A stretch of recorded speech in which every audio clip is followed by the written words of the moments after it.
Abakomeje gukurikira ibiganiro bya Kamukama TV Rwanda, twongeye kubasuhuza, twongeye kubegereza, twongeye kubakumbura. By'ukuri tuje twishimiye kuganira namwe.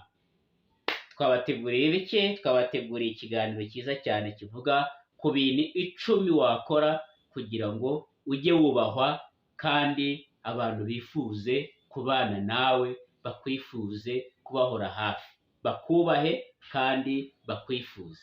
Ni ibiki wakora kugira ngo abantu bajye bakubaha? Ikintu cya mbere ni honesty cyangwa kuba umwizerwa. Kugira ngo rero abantu bazajye bakubaha, kugira ngo abantu bahore bifuza kubana nawe, ni uko ugomba kuba umwizerwa cyangwa ibyo bita honest, to be a honest person. Umuntu utagira amanyanga, utari umubeshyi, uvuga ukuri, utari indyarya, ibyo mwavuganye n'abandi akaba ari byo ukora, utabeshya. Numera utyo, ni ukuri ntabwo bazabura kukubaha no guhora bakwifuza iruhande rwabo cyangwa mu itsinda ryabo. Icya kabiri ni ukuba diligent. Diligent ni iki? Ni to work hard towards common goals. Ni wa muntu ukora cyane ariko agamije kugira ngo abantu benshi babone inyungu kandi nziza. Umuntu ushobora kwitangira abandi, umuntu ushobora gukorera hamwe n'abandi, umuntu ushobora gufatanya n'abandi. Niba utari umuntu w'inyamwigendaho, ahubwo ushobora gukora kandi ugamije inyungu z'abandi benshi, ni ukuri nta kizatuma batakubaha kandi batakwishimira. Icya gatatu ni umuntu uri friendly, umuntu wisanga ari inshuti y'abantu bose. Wa wundi utarobanura, wa wundi udafite ibintu byo kwirema ibice, ahubwo ugasanga ari friendly, ari inshuti ya bose, ari wa muntu usuhuza abantu bose ku kazi, ari wa muntu ubura ku kazi ukabona abantu bose barimo barabyibaza, wa muntu usuhuza bose, wa muntu uhangayikishwa na bose. Bene uwo muntu nta cyabuza ko abantu bamwubaha kandi bagahora bamwishimiye. Icya kane ni umuntu uri calm, utuje, utarakazwa n'ubusa. Umuntu uba utuje, utarakazwa n'ubusa, utavugagura ibigambo bitamureba, ahubwo yaba ari mu bandi akaba aratuje, agasuhuza biri ngombwa, akavuga biri ngombwa, agakritika ibiri ngombwa, agatanga ibitekerezo biri ngombwa.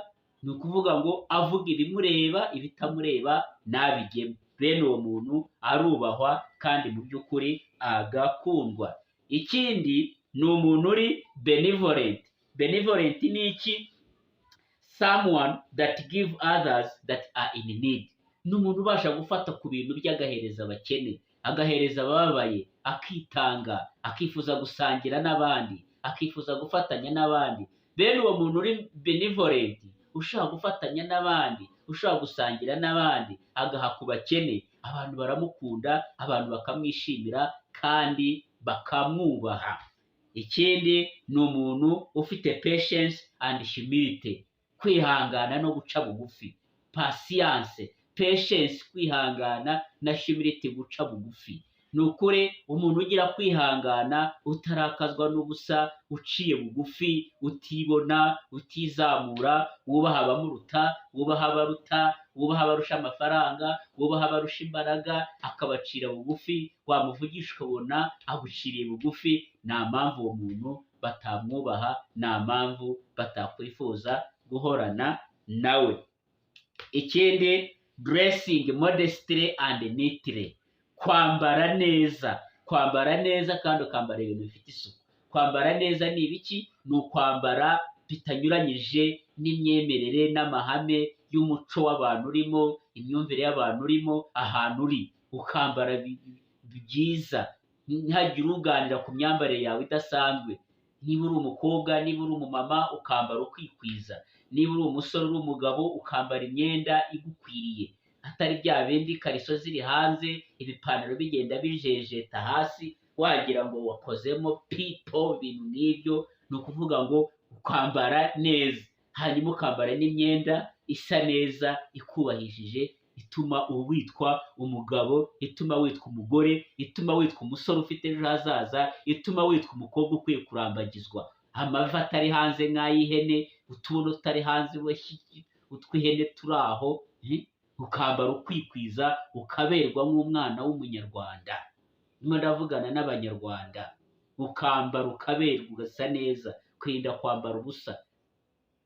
Ikindi twavuga ni confidence, kugira icyizere, kwigirira icyizere.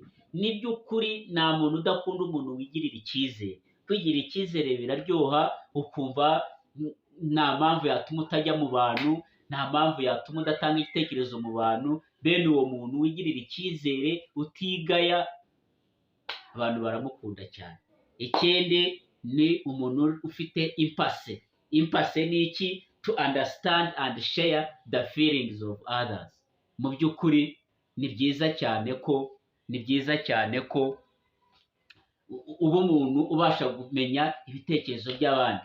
Waba uri mu bandi, umuntu yaba yagize ibyago ukumva wabasha kubarana nawe. Haba hari uwishimye ukabasha kwishimana nawe, utagira ishyari, utibona, utirata, ahubwo ubasha kujya mu birenge by'umuntu ugasobanukirwa imiterere ye n'ibyago arimo n'ibibazo arimo n'ukuntu amerewe, ukabasha kujyana nabyo. Icya nyuma nasorezaho ni listen well, umuntu ubasha gutega amatwi. Yaba ari mu bandi agatega amatwi, ntatekereze ko ahora avuga abandi bamuteze amatwi gusa, ahubwo nawe akaba yabasha gutega amatwi, abantu bakavuga akabumva agasobanukirwa.